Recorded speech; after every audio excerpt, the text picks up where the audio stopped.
نحمدہ ونصلی علی رسولہ الکریم اما بعد فاعوذ باللہ السمیع العلیم من الشیطان الرجیم۔ اللہ رب العالمین کا دین یہ واحد چیز ہے دنیا میں جو انسانوں کی دنیاوی اور اخروی زندگی کو سنوار سکتا ہے اور کامیاب بنا سکتا ہے۔ اس کے علاوہ اگر کسی کے پاس اسلام نہ ہو، اللہ کا دین نہ ہو، تو نہ دنیا کی زندگی امن والی، کامیابی والی، خوشگوار، اطمینان اور سکون والی بنتی ہے، اور آخرت کا تو سوال ہی پیدا نہیں ہوتا کہ وہ اسلام کے بغیر جو ہے نا وہ جنت والی اور اللہ کی بخشش والی اور رحمتوں والی اور رضوان والی بن جائے۔ اس کے لیے اسلام کے اندر پورے کے پورے داخل ہونا یہ اللہ رب العالمین کا حکم ہے، اور یہی راستہ ہے اپنی ہمیشہ والی زندگی کو سنوارنے کا۔ اللہ رب العالمین نے اسلام اسی لیے نازل کیا ہے، تو ہمیں اسلام سمجھنے کے لیے بہت زیادہ محنت کرنی چاہیے، اپنا قیمتی وقت صرف کرنا چاہیے، سوال پوچھنے چاہیے اسلام کے حوالے سے، تاکہ اسلام کو ہم صحیح معنوں میں فالو کر کے سمجھ کر اس پر عمل پیرا ہو سکیں۔ تو یہ سوال و جواب کی نشست ہے۔ بھائی نے سوال لکھا ہے، لونڈیوں اور غلاموں کے بارے میں آج کے دور میں کیا حکم ہے؟ کیا کوئی بندہ لونڈی رکھ سکتا ہے؟ اس کی شرائط کیا ہیں؟ سب سے پہلے تو یہ بات ذہن میں رکھنی چاہیے، یہ جاننا چاہیے کہ لونڈی اور غلام کہتے کس کو ہیں۔ جب اللہ کی راہ میں اللہ کے دین کی سربلندی کے لیے اللہ کے دین پر اور اللہ کے بندوں پر حملہ آور انسانوں کے خلاف جنگ ہوتی ہے، تو اس جنگ میں جو اللہ کے دشمن پکڑے جاتے ہیں، ان کی خواتین پکڑی جاتی ہیں، وہ مسلمانوں میں تقسیم کر دی جاتی ہیں۔ تو جس کے حصے میں جون سا مرد آ جائے قیدی اور جون سی عورت آ جائے قیدی، وہ اس شخص کی لونڈی اور اس شخص کا غلام کہلاتی ہے۔ اس کے علاوہ لونڈیوں اور غلاموں کا کوئی تصور نہیں ہے اسلام میں کہ جنگ کے علاوہ کوئی اور انسان کسی دوسرے کو لونڈی بنا لے یا غلام بنا لے، اس کا تو وجود ہی نہیں ہے۔ یہ صرف میدان جنگ میں جب اللہ کے دشمنوں کے خلاف جنگ ہو رہی ہو، ان کے مرد گرفتار ہوں اور وہ تقسیم ہو جائیں مسلمانوں میں تو وہ غلام ہیں، ان کی خواتین گرفتار ہوں وہ تقسیم ہو جائیں مسلمانوں میں تو جن کے اندر ان کو تقسیم کر دیا جائے، جس کے حصے میں جو عورت آ جائے وہ اس کی لونڈی کہلاتی ہے۔ ایک بات یہ سمجھنے والی ہے۔ دوسری بات یہ ہے، جب لونڈیاں آ جائیں، ایسا آج ہمارے دور میں ہمارے معاشرے میں اس وقت تو ان کا وجود ہے نہیں ہے، بالکل ہی معدوم ہے اس کا وجود، اور جب ہوگا تو پھر مسلمان رکھ بھی سکتا ہے اور غلام بھی رکھ سکتا ہے، لونڈی بھی رکھ سکتا ہے۔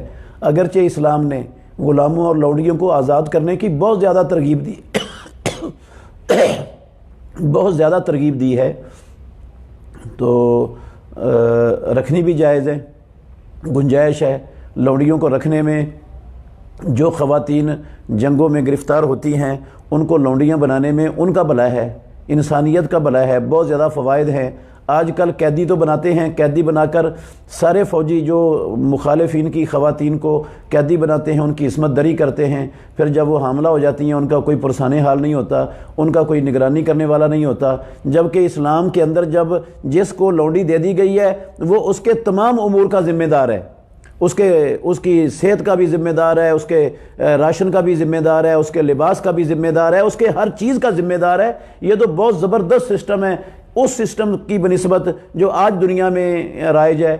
تو جب ہوگا یہ انشاءاللہ الرحمن، اس وقت آپ لونڈیاں بھی رکھ سکتے ہیں، غلام بھی رکھ سکتے ہیں، تو اس وقت ہوگا پھر ان کی خرید و فروخت بھی ہوتی ہے اور ان کو ہبہ بھی کیا جا سکتا ہے، لیکن اس وقت کچھ وجوہات کی بنا پر ان کا سسٹم اور ان کا وجود دنیا میں نہیں ہے۔ اس لیے آج کل ان حالات میں لونڈی اور غلام رکھنا ممکن نہیں ہے، کیونکہ ہے ہی نہیں وجود ان کا۔ دوسرا سوال ہے، اگر لڑکی والدین کی اجازت کے بغیر گھر سے بھاگ کر نکاح کرے اس کی کیا سزا ہے؟ کیا والد اس کو اپنی جائیداد سے آگ کر سکتا ہے؟ گھر سے بغاوت کر کے والدین سے جو خاتون نکاح کرتی ہے، اسلام میں تو اس کا نکاح ہوتا ہی نہیں۔ رسول مکرم صلی اللہ علیہ وسلم نے فرمایا، ایو ممرات نکاحت بغیر اذن ولیہا فنکاحہا باطل فنکاحہا باطل فنکاحہا باطل، جون سی عورت وہ اللہ اپنے ولی کی اجازت کے بغیر نکاح کرتی ہے تو اس کا نکاح باطل ہے، اس کا نکاح باطل ہے، اس کا نکاح باطل ہے، 3 مرتبہ کہا رسول اللہ صلی اللہ علیہ وسلم نے۔ حسن درجے کی حدیث ہے یہ۔ صحیح بخاری میں امام بخاری رحمۃ اللہ علیہ نے کتاب النکاح کے اندر باب باندھا ہے، باب لا نکاح الا بولی۔ اس باب کے تحت ایک حدیث لائے ہیں جو عائشہ ام المومنین سے مروی ہے، تفصیلی حدیث ہے۔ جاہلیت میں جو نکاح کی رائج قسمیں تھیں وہ قسمیں اس کے اندر بیان ہوئی ہیں۔ ان میں ایک قسم یہ تھی کہ لڑکا عورت کے ولی کو پیغام بھیجتا اور ولی کی اجازت سے حق مہر دے کر نکاح کر لیتا۔ کچھ صورتیں اور تھیں تو ہماری ماں کہتی ہیں فلما بعث اللہ محمدا بالحق، جب اللہ نے محمد الرسول اللہ صلی اللہ علیہ وسلم کو حق دے کر دنیا میں مبعوث کیا تو جاہلیت کی ساری نکاح کی صورتیں مٹا دی، صرف یہ ایک نکاح باقی رکھا جو ولی کی رضامندی اور اجازت سے حق مہر دے کر لڑکا کرتا تھا۔ اس ایک نکاح کو اسلام نے باقی رکھا، باقیوں کو مٹا دیا۔ جن کو مٹا دیا وہ نکاح کیسے ہو جائے گا؟ ایک بات تو یہ ہے۔ دوسری بات یہ ہے کہ ٹھیک ہے لڑکی نے بغاوت کی ہے باپ سے، نکاح نہیں کیا، وہ بدکاری کی مرتکب ہوئی ہے، لیکن وہ کافرہ نہیں ہوئی ایسے، نہ مشرکہ ہوئی ہے۔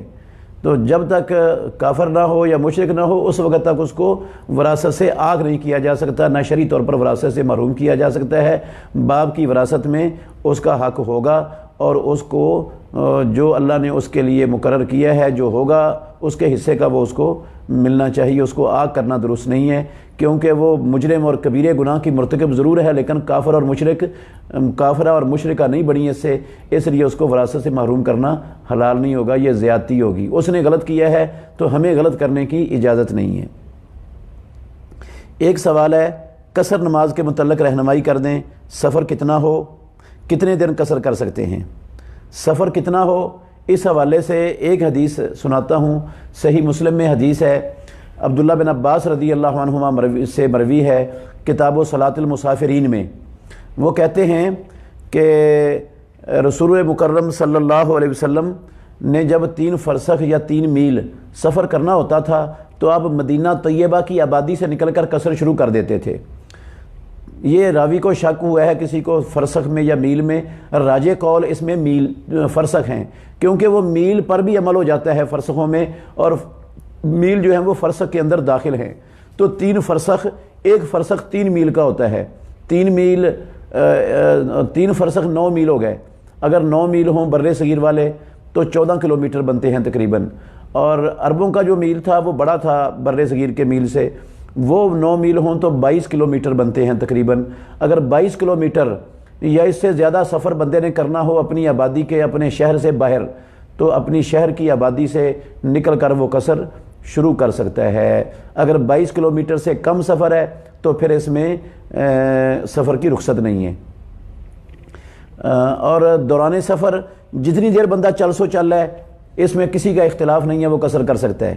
اور جب دوران سفر کسی جگہ پر ٹھہر گیا ہے، اقامت اختیار کر لی ہے، تو وہاں پر وہ قصر کرے گا یا پوری پڑے گا، اس میں اہل علم کا شدید ترین اختلاف ہے۔ یہ اختلاف صحابہ کے دور سے چلا آ رہا ہے، 50 سے بھی زیادہ فتاوی جات ہیں اس میں علماء کے جو سب کے سب ایک دوسرے سے مختلف ہیں، اور ان بے شمار اقوال میں سے سب سے جو زیادہ سنت کے قریب اور سب سے جو زیادہ احتیاط پر مبنی قول ہے وہ میں آپ کو بتاتا ہوں۔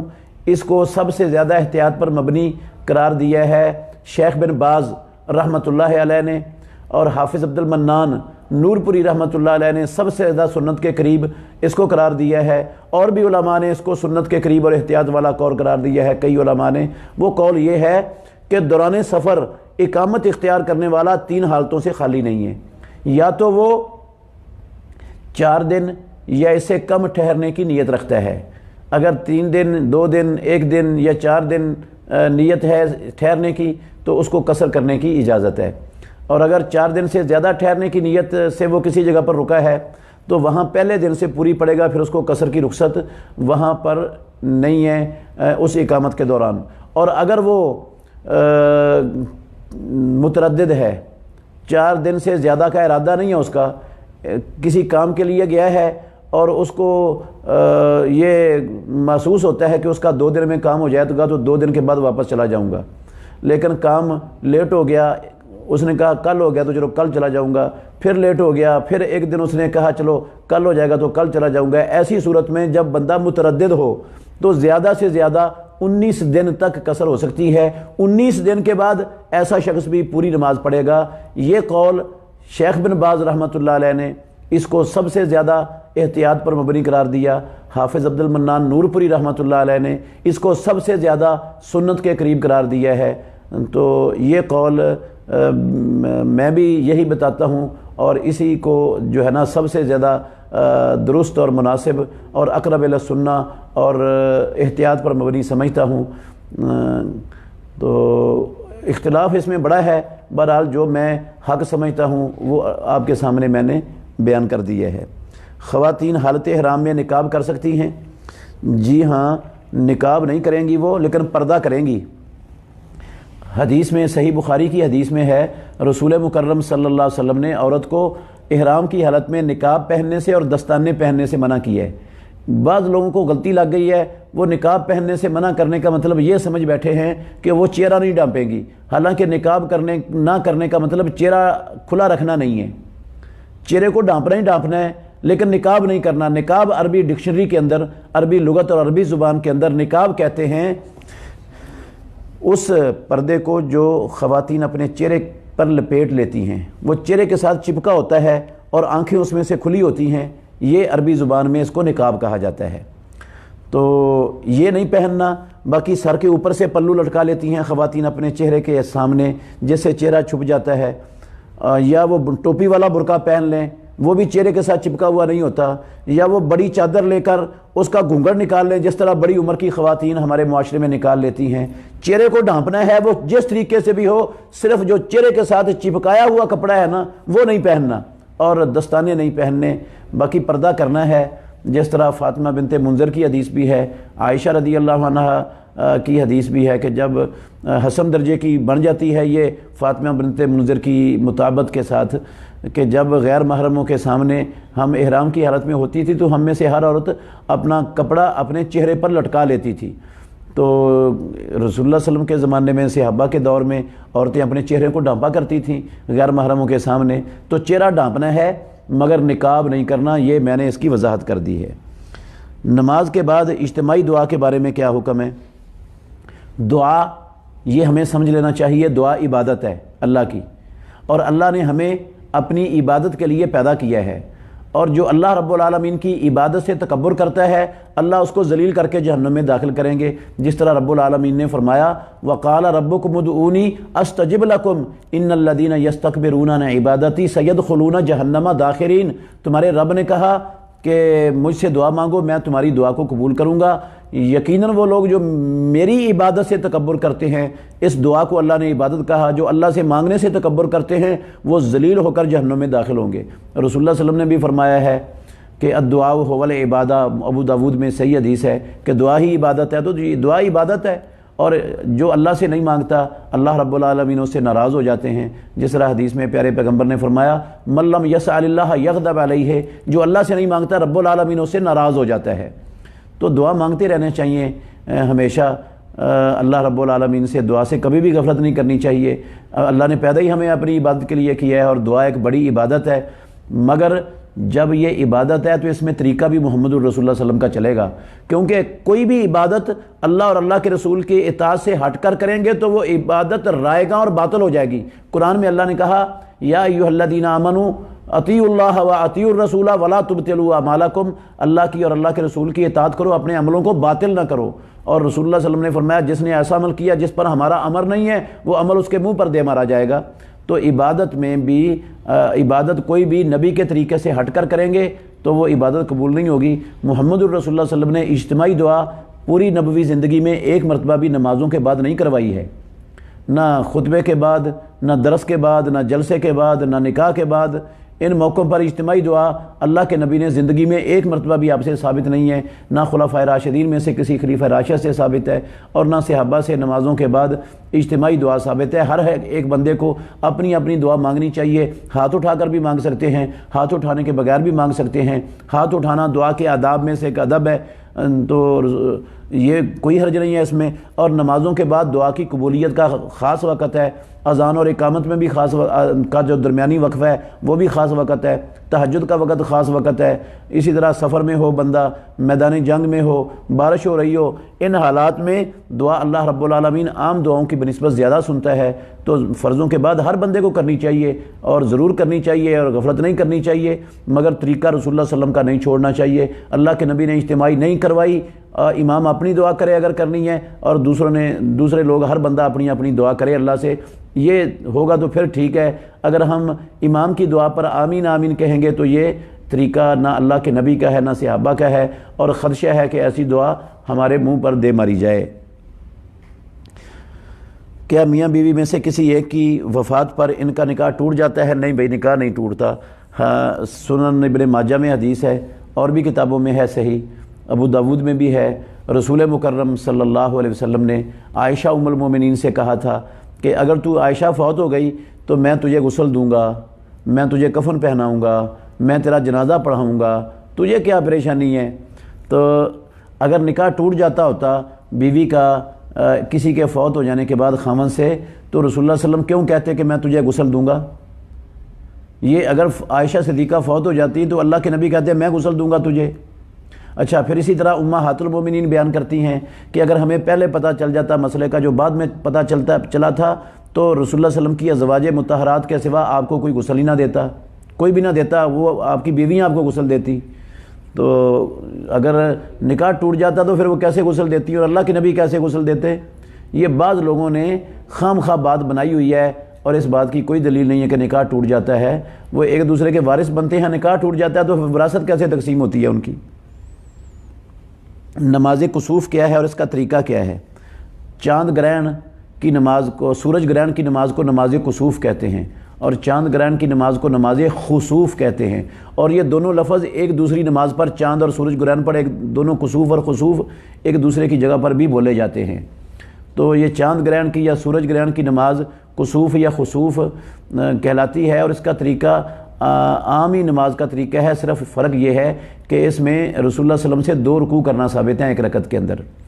پہلے تکبیر تحریمہ کہہ کے دعا استفتاح پڑھ کے، فاتحہ پڑھ کے قرآن مجید کی تلاوت کی لمبی، اور پھر تلاوت کرنے کے بعد رکوع کیا، رکوع کے بعد پھر اٹھ کر کھڑے ہو گئے۔ تو جب رکوع کے بعد اٹھ کر کھڑے ہوئے تو پھر دوبارہ سے قرات لمبی شروع کر دی، پھر لمبی قرات کر کے پھر دوبارہ رکوع کیا، تو 2 رکوع ہو گئے، اور پھر اسی طرح دوسرے رکوع کے بعد 2 سجدے کیے، 2 سجدے کے بعد پھر اٹھ کر دوسری رکعت کے لیے کھڑے ہو گئے، اس میں بھی 2 رکوع لمبی لمبی قرات کے ساتھ کیے۔ پھر یہ 2 رکعتیں 4 رکوعوں اور 4 سجدوں کے ساتھ اللہ کے نبی سے ثابت ہیں، یہ پڑھی جا سکتی ہیں اور پڑھنی چاہیے اہتمام کے ساتھ۔ کیا عقیقے کے دن شادی رکھ کر عقیقہ کے گوشت سے ولیمہ کیا جا سکتا ہے؟ جی، عقیقے کا جو گوشت ہوتا ہے نا، اس کا مصرف قربانی والا نہیں ہے۔ قربانی والے گوشت میں تو صدقہ کرنا فرض ہوتا ہے، کیونکہ اللہ رب العالمین نے اس کو کہا ہے کہ کلو وادخروا، کھاؤ بھی، ذخیرہ بھی کرو اور صدقہ بھی کرو، اور رسول اللہ صلی اللہ علیہ وسلم نے بھی صدقہ کرنے کا حکم دیا ہے۔ اطعموا القانع فکلوا منہا واطعموا القانع والمعتر، خود بھی کھاؤ اور دوسروں کو بھی کھلاؤ، اللہ کا حکم ہے۔ رسول اللہ صلی اللہ علیہ وسلم نے کہا کلو وادخروا وتصدقوا، کھاؤ، ذخیرہ بھی کرو اور صدقہ بھی کر سکتے ہو، صدقہ بھی کرو، اس میں سے صدقہ کرنا فرض ہوتا ہے۔ لیکن جو ہے نا عقیقے کا گوشت، اس کے کوئی کیفیت اللہ نے یا اللہ کے رسول نے مقرر نہیں کی کہ اس کا مصرف کیا ہے، یہ جیسے بندہ چاہتا ہے کر سکتا ہے۔ اگر خود گھر میں سارا کھانا چاہے تو گھر میں کھا سکتا ہے، ولیمے کی جو ہے نا وہ کھانا کھلانا چاہتا ہے عقیقے والے دن رکھ کے تو وہ بھی ہو سکتا ہے، کچا بانٹنا چاہے تو وہ بھی بانٹ سکتا ہے، دعوت پکا کے کھلانا چاہے تو وہ بھی کھلا سکتا ہے۔ اللہ کی راہ میں صدقہ کرنا ہے تو سارا بے شک کر دے، ثواب زیادہ ملے گا۔ خود کھانا ہے تو بے شک سارا خود کھا لے، اس کی کوئی چونکہ مخصوص شریعت نے اس کی کوئی حالت اور اس کی تقسیم مقرر نہیں کی، تو وہ بندے کی اپنی ثوابدید پر ہے، جیسے بھی کر لے گا عقیقہ انشاءاللہ اس کا ہو جائے گا۔ بحیثیت پاکستانی ہم ملک پاکستان اور اسلام کے لیے کیا کر سکتے ہیں؟ بھئی ہم اسلام پر عمل کریں، اسلام کی پاکستانیوں کو دعوت دیں، اسلام کے نہج پر مسلمانوں کی تربیت کریں، اور خود اسلام اپنے اوپر نافذ کریں، اپنے وجود پر، اپنے گھروں پر، اپنی دکان پر، اپنے کاروبار پر، اپنی تمام معاملات پر، اور جہاں جہاں تک ہمارا بس چلتا ہے لوگوں کی اس نہج پر، اس طریقے پر تربیت کرتے رہیں، تو انشاءاللہ الرحمن اس سے اسلام کو بھی فائدہ ہوگا اور ملک کو بھی فائدہ ہوگا۔ اسلام کا فائدہ ہی ہمارے ملک کا فائدہ ہے، کیونکہ ہمارا ملک اسلام کی جاگیر ہے، لا الہ الا اللہ محمد الرسول اللہ صلی اللہ علیہ وسلم کی جاگیر ہے، اور یہ جو ہے نا وہ اسلام مضبوط ہوگا تو یہ انشاءاللہ مضبوط ہوتا چلا جائے گا۔ یہ بنا بھی اسلام کے نام پر ہے، اور اس نے مضبوط بھی اسلام پر عمل پیرا ہو کر ہی ہونا ہے، اور اسلام کے نفاذ کا اصلی حقیقی اور فطری طریقہ یہ ہے کہ ہر بندہ اپنے اوپر اسلام کو نافذ کرے، اور جہاں تک اس کا بس چلتا ہے وہ اس دعوت کو لے کر لوگوں کی تربیت اور اصلاح کا کام جاری رکھے۔ جب انشاءاللہ نیچے کی حد تک یہ دعوت پھیل جائے گی، ہر بندہ اپنی اصلاح کرنے کے لیے راستے پر چل پڑے گا، تو انشاءاللہ الرحمن اسلام کی بڑی زبردست خدمت ہوگی، اور جب اسلام قائم ہو جائے گا تو یہ پاکستان محفوظ ہو جائے گا، اور دنیا کی کوئی طاقت انشاءاللہ اس کا پاکستان کا کچھ بگاڑنے میں کبھی بھی کامیاب نہیں ہو سکے گی۔ جھوٹی قسم کھانے کا کفارہ کیا ہے؟ جان بوجھ کر جھوٹی قسم کھانا یہ تو کبیرہ گناہ ہے۔ رسول اللہ صلی اللہ علیہ وسلم نے فرمایا، صحیح بخاری کی حدیث ہے، میں تمہیں کبیرے گناہوں سے بھی بڑے گناہوں کی خبر نہ دوں جو سب سے بڑے کبیرے گناہ ہیں، جن گناہوں سے بڑا اللہ کی زمین پر کوئی گناہ ہو ہی نہیں سکتا۔ صحابہ نے کہا کیوں نہیں اللہ کے نبی؟ آپ نے فرمایا الاشراک باللہ، ایک تو ہے اللہ کے ساتھ شرک کرنا، اللہ کی عبادت میں مخلوقات میں کسی کو شریک بنانا، اور حقوق الوالدین، اور دوسرا ہے والدین کے ساتھ بدسلوکی کرنا، والدین کو دکھ دینا، تکلیف پہنچانا، ان کے ساتھ قطع رحمی کرنا، ان کو گالیاں دینا، ان کے سامنے ہاتھ اٹھانا، زبان چلانا، آنکھیں نکالنا، ان کو جھڑکنا، یہ جو ہے نا یہ کبیرے ترین گناہوں میں محمد الرسول اللہ صلی اللہ علیہ وسلم نے اس کو شمار کیا ہے۔ اور آپ راوی کہتے ہیں ٹیک لگا کر بیٹھے ہوئے تھے، اللہ کے نبی پھر یہ دو باتیں کر کے، دو گناہ بیان کر کے سیدھے ہو گئے، اور آپ کہنے لگے علاوہ قول الزور، علاوہ شہادت الزور، علاوہ قول الزور، علاوہ شہادت الزور، علاوہ قول الزور، علاوہ شہادت الزور۔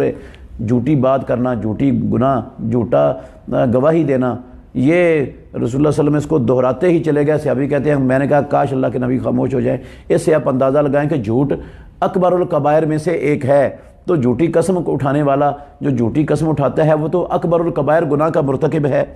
جھوٹی قسم پر اس کو فوری طور پر اللہ سے معافی مانگنی چاہیے، توبہ کرنی چاہیے، استغفار کرنا چاہیے بہت زیادہ، اور نادم ہو جانا چاہیے اپنی جھوٹی قسم پر، تو اللہ انشاءاللہ الرحمن اگر اس کے دل سے اٹھے گی توبہ، پکی سچی توبہ کرے گا تو رب العالمین اس کو معاف کر دیں گے، اور گناہ اس کا انشاءاللہ بخشا جائے گا۔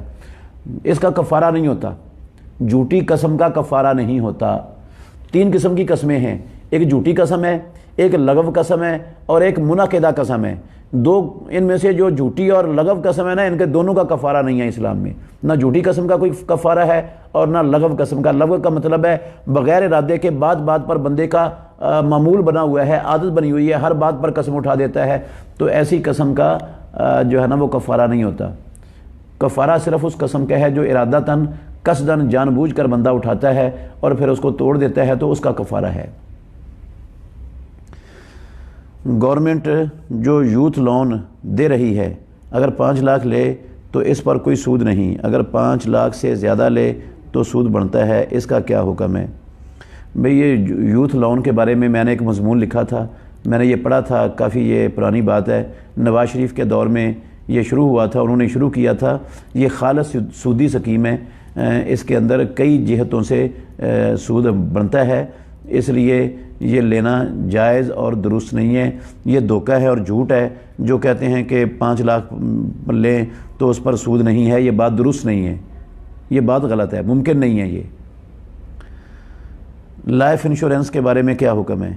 بھئی لائف انشورنس یہ سود جوئے کا مرکب ہے، اور غرر بھی ہے اس میں، اور اللہ کی تقدیر پر ایمان کے منافی عمل بھی ہے، تو ہمیں اس سے پرہیز کرنا چاہیے، بالکل جائز نہیں ہے۔ اگر صرف یہ سود ہوتا تو اس اکیلے سود کی وجہ سے اس نے حرام ہو جانا تھا، اگر یہ اکیلا جوا ہوتا تو جوئے کی وجہ سے اس نے حرام ہو جانا تھا۔ اس کے حرام ہونے کی بڑی بڑی 7 وجہیں اہل علم نے ذکر کی ہیں، بیان کی ہیں، 7 وجہیں۔ اگر وہ 7 کی 7 وجہیں آپ ایک چھوٹے سے رسالے میں پڑھنا چاہیں تو آپ وہ ضرور رسالہ حاصل کریں۔ رسالے کا نام ہے انشورنس کی شرعی حیثیت، مولانا عطاء اللہ حنیف بھوجیانی رحمۃ اللہ علیہ کا مضمون ہے۔ اس میں ڈاکٹر محمد ابو زہرہ مصری عالم ہیں، ان کے ایک مضمون کا ترجمہ بھی ہے۔ مولانا ثناء اللہ عمر سری رحمۃ اللہ علیہ کا بھی 1.5 صفحے کا مضمون اس کے اندر موجود ہے۔ بہت ہی عمدہ رسالہ ہے، چھوٹا سا ہے۔ یہ دارالدعوہ سلفیہ شیش محل روڈ والوں نے اس کو نشر کیا ہے، تو اس سے آپ یہ پڑھیں گے تو انشاءاللہ آپ کا ذہن بھی بڑا کھلے گا اور بہت ساری مفید معلومات آپ کو اس رسالے سے ملیں گی۔ 7 قسم کی اس کے اندر خرابیاں ہیں، جو ایک خرابی ان میں سے آ جائے تو چیز حرام ہو جاتی ہے، تو جس میں 7 کی 7 ہوں گی وہ کتنا بڑا حرام ہوگا آپ اس سے اندازہ لگا سکتے ہیں۔ زبردستی پکڑ کر داڑھی کاٹنے کی کیا دیت ہے اسلام میں؟ بھئی داڑھی کاٹنے کی زبردستی دیت تو نہیں ہے، تعزیر ہے۔ قاضی اس کے جرم کے حساب سے جو ہے نا وہ تعزیر لگا سکتا ہے، اس کی داڑھی کاٹنے کی دیت نہیں ہے۔ اگر کسی کا عقیدہ درست ہے لیکن نماز وغیرہ نہیں پڑھتا، کوئی نیک کام نہیں کرتا، اس کا جنازہ پڑھنا جائز ہے؟ بھئی جو نماز نہیں نہ پڑھتا اس کا جنازہ پڑھنا جائز نہیں ہے، کیونکہ نماز نہ پڑھنے والا اس کا مسلمان برادری سے رشتہ ختم ہو جاتا ہے، رشتے اس کا ٹوٹ جاتا ہے ناطہ رشتہ مسلمان برادری سے۔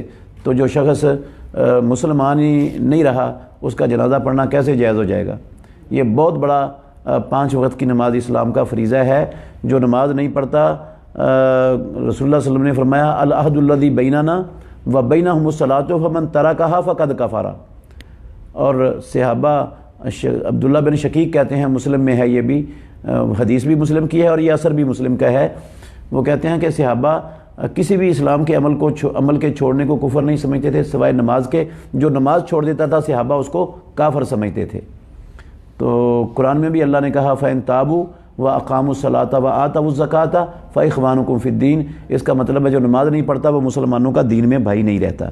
تو جو دین میں بھائی نہیں ہے اس کا جنازہ پڑھنا کیسے جائز ہو جائے گا مسلمان کے لیے؟ بازار میں داخل ہونے کی دعا کیا صحیح ہے؟ جی دعا تو صحیح ہے، لیکن اس کے بارے میں جو فضیلت بیان ہوئی ہے کہ اتنے 1000 فرشتے اس کے لیے بخشش کی دعا مانگتے رہتے ہیں، وہ سندن ثابت نہیں ہے۔ وہ فضیلت والی بات وہ سندن ثابت نہیں ہے۔ باقی دعا آپ یہ پڑھ سکتے ہیں بازار میں جانے والی، وہ درست ہے۔ بارش میں مغرب کے ساتھ عشاء کی نماز پڑھ سکتے ہیں؟ بارش میں رسول مکرم صلی اللہ علیہ وسلم نے اپنی پوری نبوی زندگی 2 نمازیں بارش میں جمع نہیں کروائیں، ایک مرتبہ بھی۔ آپ کے بعد خلفائے راشدین میں سے کسی خلیفہ راشد نے بارش کی وجہ سے ایک مرتبہ بھی 30 سالہ دور خلافت میں کہیں کسی خلیفہ راشد نے نمازیں جمع نہیں کروائیں۔ اسی طرح صحابہ میں سے کسی صحابی نے نمازیں جمع کروانا صحابہ سے ثابت نہیں ہے۔ بارش کی وجہ سے نمازیں جمع کروانا یہ تابعین کے دور میں شروع ہوا ہے۔ اس کی دلیل بھی میں آپ کو بتاتا ہوں انہوں نے کس دلیل پر شروع کیا تھا، لیکن اللہ کے نبی کی سنت صحیح بخاری میں اور سیاہ ستہ کی تمام کتابوں میں موجود ہے۔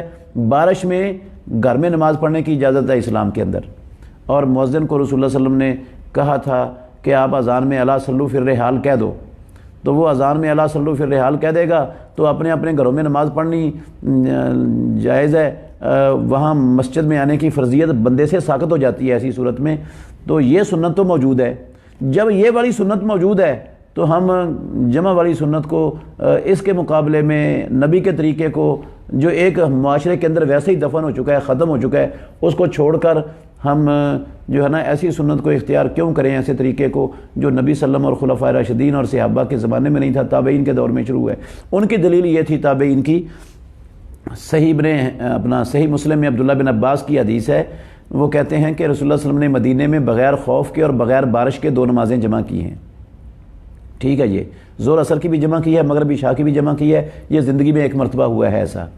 تو ان کا یہ استدلال ہے کہ جب بارش کے عذر کے بغیر اور خوف کے عذر کے بغیر نمازیں جمع ہو سکتی ہیں کسی اور عذر کی وجہ سے، تو بارش بھی ایک عذر ہے، لہٰذا بارش کی وجہ سے بھی جمع ہو سکتی ہیں، تو اس بنا پر تابعین نے یہ عمل شروع کیا ہے۔ اگر علاقے کا بڑا امام وہ جمع کرواتا ہے کسی عذر کی بنا پر تو اس کی گنجائش موجود ہے، اس کے ساتھ جمع کرنے میں انشاءاللہ کوئی حرج نہیں ہے۔ نبی کریم اور اللہ کے ساتھ عشق کا لفظ استعمال کرنا کیسا ہے؟ اگر نہیں تو اس کی دلیل دیں۔ بھئی یہ عشق کا لفظ استعمال کرنا درست نہیں ہے، نہ اللہ کے ساتھ نہ اللہ کے نبی کے ساتھ۔ آپ موٹی سی بات یہ سمجھ لیں کہ یہ عشق کا لفظ اگر اتنا ہی اچھا ہے تو اس کو لوگ اپنی ماں کے لیے کیوں نہیں استعمال کرتے؟ کوئی یہ کیوں نہیں کہتا کہ مجھے اپنی ماں سے عشق ہو گیا، میں اپنی ماں کا عاشق ہوں؟ یا کوئی یہ کیوں نہیں کہتا کہ میں اپنی بہن کا عاشق ہوں، مجھے اپنی بہن کے ساتھ عشق ہو گیا ہے؟ یا مجھے اپنی بیٹی کے ساتھ عشق ہو گیا، میں بیٹی کا عاشق ہوں؟ کیوں نہیں کہتا ایسا؟ جو لفظ اپنی ماں بہن بیٹی کے لیے استعمال کرنا گوارا نہیں کرتا بندہ، وہ اللہ اور اللہ کے رسول کے لیے لفظ اختیار کرنا کیسے اس کے لیے درست ہو جائے گا؟ تو یہ عشق کا لفظ جاہلیت میں بھی چلتا تھا، یہ اس محبت کے لیے بولا جاتا ہے جس محبت کے اندر شہوت ہو۔ تو اللہ رب العالمین کے ساتھ تو ایسا توہین آمیز لفظ اور نبی صلی اللہ علیہ وسلم کے ساتھ بالکل بھی نہیں کرنا چاہیے استعمال۔ غلط کرتے ہیں جو لوگ اس کو استعمال کرتے ہیں۔ مسجد سے قرآن گھر لے کر جانا کیسا ہے؟ بھئی جائز نہیں ہے۔ جو مسجد کی چیز ہے اس کو اپنی ذات کے لیے استعمال کرنا حلال اور جائز نہیں ہے۔ اگر آپ نے ایسا کیا ہے تو فوری طور پر اللہ سے معافی مانگیں اور وہ قرآن واپس مسجد میں رکھ دیں، کیونکہ جو چیز مسجد کے لیے اللہ کے گھر کے لیے وقف کی گئی ہے وہ سارے لوگ اس کو استعمال کریں تو حق ہے، لیکن کسی کو اپنے گھر میں لے جا کر اکیلے استعمال کرنے کی اجازت نہیں ہے۔ علم کسے کہتے ہیں؟ کیا سکول میں جو تعلیم دی جاتی ہے اس کو علم کہہ سکتے ہیں؟ بھئی اس کو فن کہہ سکتے ہیں اور فنون کا علم کہہ سکتے ہیں، لیکن اصل اور حقیقی علم وہ ہے جس سے رب العالمین کی پہچان ہو، جس سے اللہ رب العالمین کی عبادت کے طریقے سمجھ آئیں اور جس سے بندے کو اپنی زندگی کا مقصد سمجھ آئے اور بندہ اپنی زندگی کا مقصد پورا کرنا شروع کر دے۔ وہ اصل علم وہی ہے، کتاب اللہ کا اور پیارے پیغمبر کی سنت رسول اللہ کا، یہ علم ہے اصل۔ تو باقی یہ فنون کا علم آپ ان کو کہہ سکتے ہیں جو آج کل دنیا میں چلتا ہے، تو یہ علم نہ دنیا میں کسی کام کا ہے نہ آخرت میں کسی کام کا ہے۔ اگر بندے کے پاس وہ اصل حقیقی علم نہ ہو تو نہ یہ علم دنیا میں انسان کو سرخرو کر سکتا ہے، آخرت میں تو سوال ہی پیدا نہیں ہوتا۔ تو اس لیے ہمیں اب اصلی اور حقیقی علم کی طرف توجہ کرنی چاہیے، اس پر بہت زیادہ وقت دینا چاہیے اور اس کے حصول کی ہر وقت کوشش کرتے رہنا چاہیے۔ کیا ہر عمر میں سر منڈوانا لازم ہے؟ ہر عمرے میں سر منڈوانا، بھئی بال کٹوانے لازم ہے یا سر منڈوانا یا کٹوانا ایک کام کرنا لازم ہے؟ سارے سر کٹوا لیں، بال کٹوا لیں یا سارا سر منڈوا لیں، ہر عمرے میں ایسا کرنا ضروری ہے۔ اس وقت تک عمرہ مکمل نہیں ہوگا جب تک آپ عمرے کے بعد حجامت مکمل نہیں کروا لیتے سر کی۔ بعض نے دیکھا ہوگا وہاں پر کچھ لوگ ادھر سے 2-4 بال کاٹ لیتے ہیں، 2-4 ادھر سے کاٹ لیتے ہیں، 2-4 اوپر سے کاٹ لیتے ہیں، اس طرح حجامت نہیں ہوتی اور نہ عمرہ کا احرام کھلتا ہے اور نہ عمرہ مکمل ہوتا ہے۔ تو یا پورے سر کے بال کٹوا لیں یا پورے سر کے بال منڈوا لیں، ان دونوں میں سے ایک کام کرنا یہ عمرے کا حصہ ہے، لازم ہے۔ اگر کوئی شخص، اگلا سوال ہے، اگر کوئی شخص اپنے آبائی گاؤں کچھ دنوں کے لیے جائے تو کیا وہاں قصر کرے گا؟ جی ہاں، اگر وہ 4 دن یا اسے کم ٹھہرنا چاہتا ہے تو قصر کر سکتا ہے۔ آبائی گاؤں میں بے شک اس کی زمین ہے ذاتی، اس کا حصہ ہے اس کے ماں باپ کے گھر میں، اس کا ذاتی پلاٹ بھی مکان بھی اگر ہو تو چونکہ وہ وہاں پر رہائش نہیں رکھ رہا، رہائش اس کی دوسری جگہ پر ہے اپنے بیوی بچوں کے ساتھ، وہاں پر وہ مسافر ہے۔ کسی جگہ پر مکان ہونے سے یا زمین ہونے سے یا پلاٹ ہونے سے یا جائیداد ہونے سے بندہ مقیم نہیں بن جاتا، مقیم بنتا ہے رہائش رکھنے سے۔ جہاں بیوی بچوں کے ساتھ رہتا ہے وہاں پر وہ مقیم ہے، اور جہاں وہ دوسری جگہ پر جاتا ہے وہاں پر وہ مسافر ہے، چاہے وہ اس کے ماں باپ کا گھر ہے، بھائیوں کا گھر ہے، چاہے وہ اپنی زمین میں جاتا ہے جہاں اس کی رہائش نہیں ہے، مملوکہ زمین ہے، مملوکہ فیکٹری ہے، دکان ہے، وہاں بھی جاتا ہے، 4 دن سے کم رہنے کا ارادہ ہے تو مسافر ہے، قصر کر سکتا ہے۔ جماعت کے ساتھ نماز پڑھتے ہوئے دائیں طرف کھڑے ہونا فرض ہے؟ بھئی فرض نہیں ہے دائیں طرف کھڑے ہونا، کھڑے ہو سکتے ہیں، آپ دائیں طرف بھی بائیں طرف بھی دونوں طرف کھڑے ہو سکتے ہیں۔ البتہ یہ ہے کہ دائیں طرف کھڑے ہونے والے کے لیے فرشتے رحمت کی دعا زیادہ کرتے ہیں بائیں طرف کھڑے ہونے والے کی بنسبت۔ تو باقی کھڑے دونوں طرف ہونا چاہیے، دائیں بھی بائیں بھی، امام کو درمیان میں رکھیں، یہ زیادہ بہتر ہے۔ اگلا سوال ہے، مقبرے کو جب ختم کر دیں وہاں مسجد بنا کر نماز پڑھ سکتے ہیں؟ جی ہاں بھائی، اگر وہاں سے ختم ہو جائے، وہاں سے ہڈیاں وغیرہ نکال کر جگہ کو صاف کر دیا جائے تو پھر اس کو مسجد میں تبدیل کیا جا سکتا ہے اور مسجد وہاں نماز پڑھی جا سکتی ہے۔ رسول مکرم صلی اللہ علیہ وسلم نے جب مدینہ طیبہ پہنچ کر ہجرت کے بعد مسجد نبوی تعمیر کی ہے تو یہاں مسجد نبوی میں کی جگہ پر پہلے قبریں تھیں اور کچھ کھجوروں کے درخت تھے، کوئی گرے پڑے مکانات تھے، تو ان کو سب کو ختم کر کے قبریں اکھاڑ کر وہاں مسجد تعمیر کر دی گئی تھی۔ تو یہ مقبرہ وہاں سے ختم کر کے ہڈیاں شڈیاں نکال کر کوئی نشانات ہوں تو وہ کسی اور جگہ پر دفنا دیں اور وہاں پر مسجد میں نماز پڑھی جا سکتی ہے۔ کیا رقیہ شرعیہ میں قرآن کی آیات کی تعداد مقرر کرنا بدعت نہیں؟ بھئی اگر اس کو دین سمجھتا ہے پھر تو بدعت ہے، لیکن اگر تجربہ سمجھ کے اس نے مقرر کیا ہوا ہے کہ یہ ایک تجربہ ہے، بعض لوگ تجربہ کرتے ہیں، تو اس میں تجربہ سمجھ کر کرنے میں انشاءاللہ کوئی حرج نہیں ہے۔ باقی اس کو مسنون نہ سمجھے، نبی کا طریقہ نہ سمجھے، اور یہ نہ سمجھے کہ اتنا میں نہیں کروں گا تو پھر یہ دم اثر نہیں کرے گا، یہ مت سمجھے، تو تجربہ سمجھ کر کر لے تو کوئی حرج نہیں ہے انشاءاللہ۔ حسن لغیرہ کی اصطلاح متقدمین میں بھی تھی؟ بھئی متقدمین میں تو نہیں تھی، لیکن موجود ہے یہ محدثین میں حسن لغیرہ کی اصطلاح، اور یہ روایت جو ضعیف ہوتی ہے تعدد طرق کے بنا پر، جس کا ضعف معمولی ہو وہ حسن لغیرہ کے درجے تک انشاءاللہ پہنچ ہی جاتی ہے۔ راجح بات یہی ہے کہ حسن لغیرہ اگرچہ متقدمین میں نہیں تھی، لیکن باقی جو اصطلاحات ہیں وہ کون سی متقدمین میں تھی؟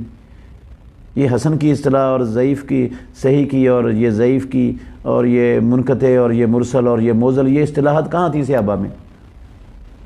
تو یہ اصطلاح ہے، اور لا مشاہۃ فی الاصطلاح یہ اصول ہے لغت کا کہ اصطلاح بنانے میں کوئی عیب نہیں ہے، تو درست ہے، یہ اصطلاح غلط نہیں ہے۔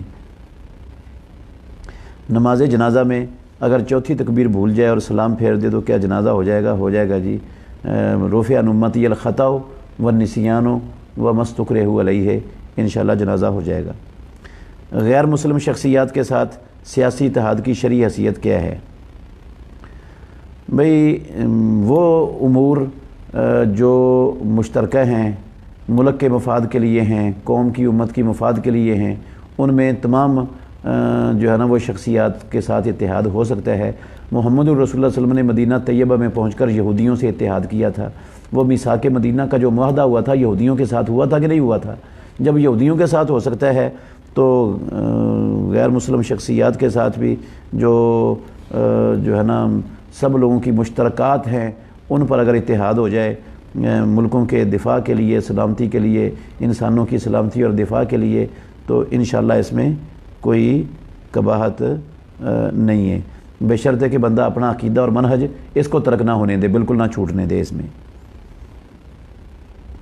نفس اور نفخ میں کیا فرق ہے؟ پانی پر دم کرنا کیسا ہے؟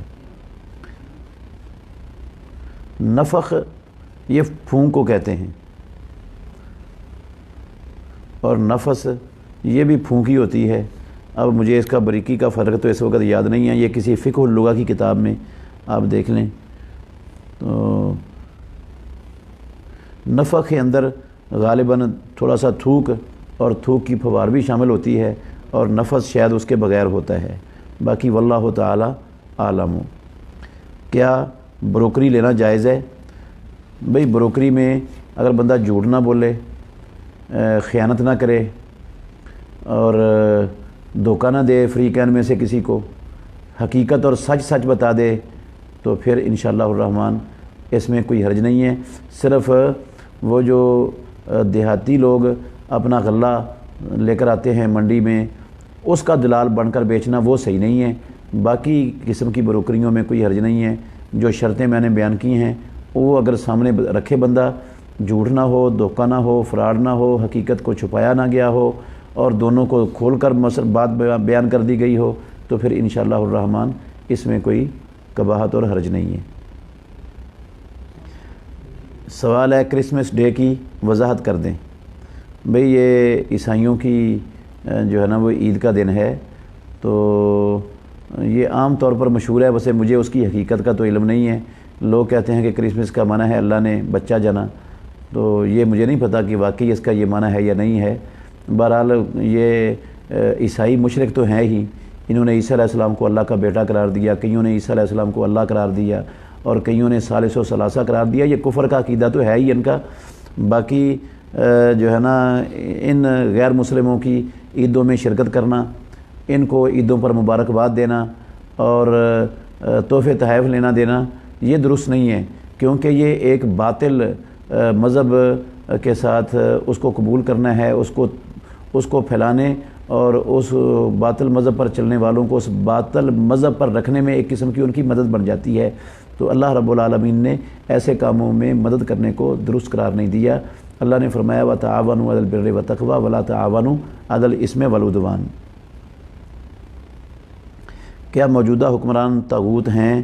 اکثر علماء کہتے ہیں کہ طاغوت ہیں. بھئی موجودہ حکمران طاغوت ان کو نہیں کہہ سکتے، نہیں کہنا درست، نہیں کہنا جائز.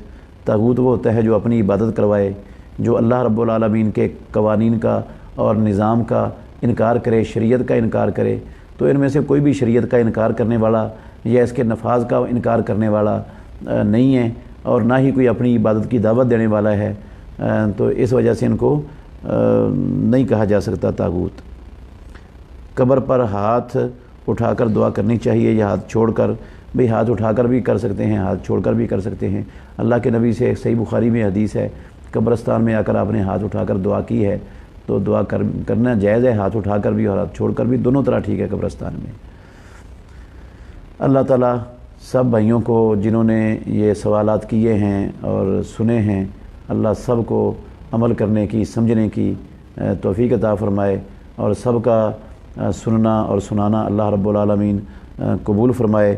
باقی جوابات انشاءاللہ اگلی نشست میں ہوں گے. واللہ تعالی عالم.